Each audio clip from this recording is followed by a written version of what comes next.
We're back on page 74. We're going to work the next couple examples. They don't give us a picture on these, so we're going to have to draw our own picture.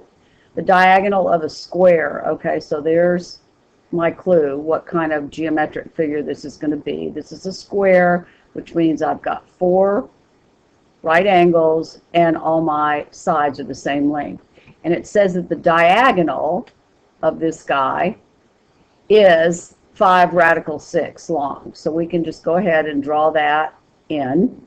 He's 5 radical 6, and we know his sides are both the same. We don't know what they are, but they're the same. So I'm going to use x for the length of the sides. And that's what they're asking us to find. So we can use the Pythagorean theorem because we have right triangles here, and we have our 2 legs, x squared plus another x squared equaling 5 radical 6. That whole thing squared. So now we're going to solve for x. We have 2 of those x squares. Don't change that exponent. We're just combining one x square here and another one here. And when you go ahead and square this guy, you're going to square the 5 and get 25. And you're going to square radical 6 and get radical 36, which is 6. So now this is looking a little bit more friendly. 2x squared is equal to 150. Divide both sides, and you get x is equal to 75. X squared, sorry, is equal to 75, and we'll clean that up a little bit.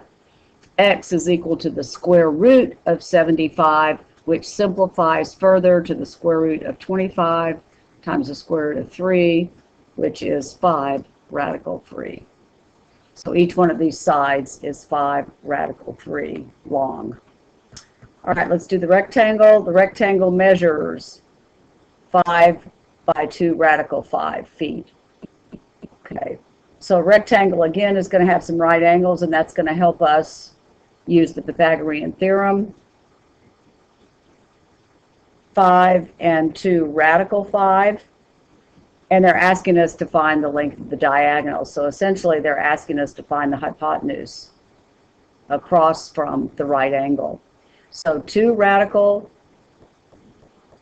5, 1 leg squared, plus 5 squared is going to equal our hypotenuse, our x squared. So if we want to label the hypotenuse x, it would look like that.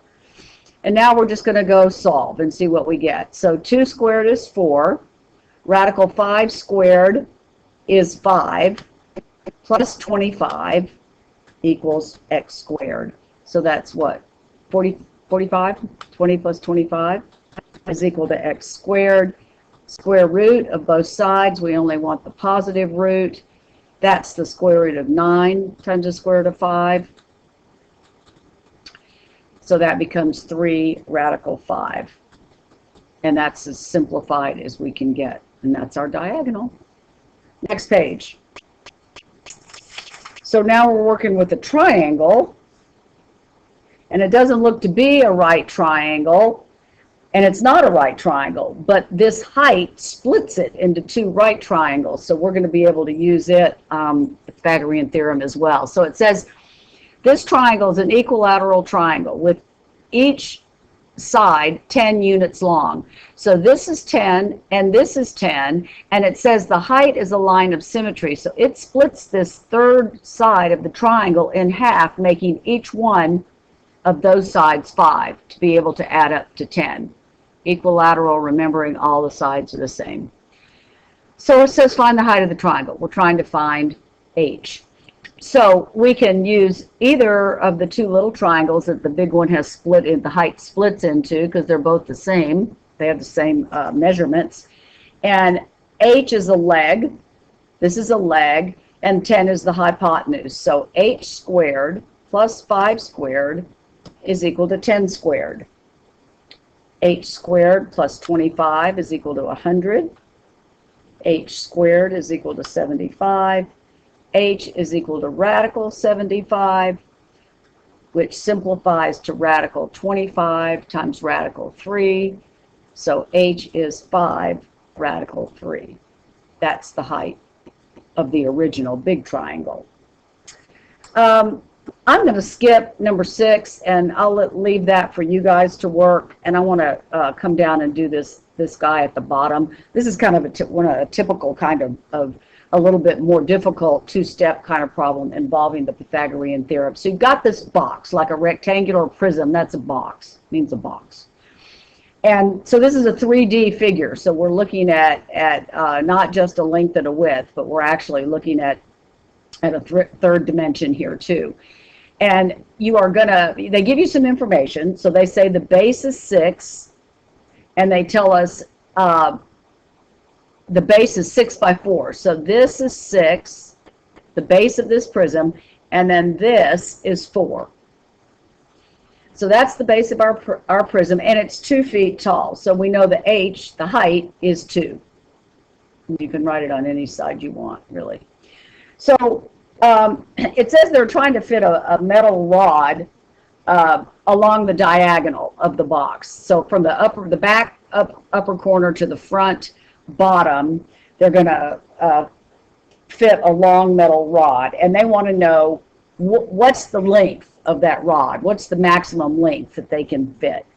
Well, this is actually a two-step problem, because if we think about it, we can draw a diagonal, kind of a, if I can do this on this tablet, like that, and make a right triangle. This meets the bottom. This is perfectly vertical. This meets the bottom at a right angle.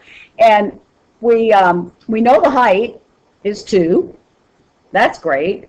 We're trying to find the length of the diagonal, the hypotenuse. We need to know the length of this side, right here, this dotted green line. And we can find that by using the fact that this is also a right angle. And we have this guy right here who's a right triangle. And we have his 2 sides, his 2 legs. So the first thing we're going to do is find the length of the green dotted line. So I'm going to call that x.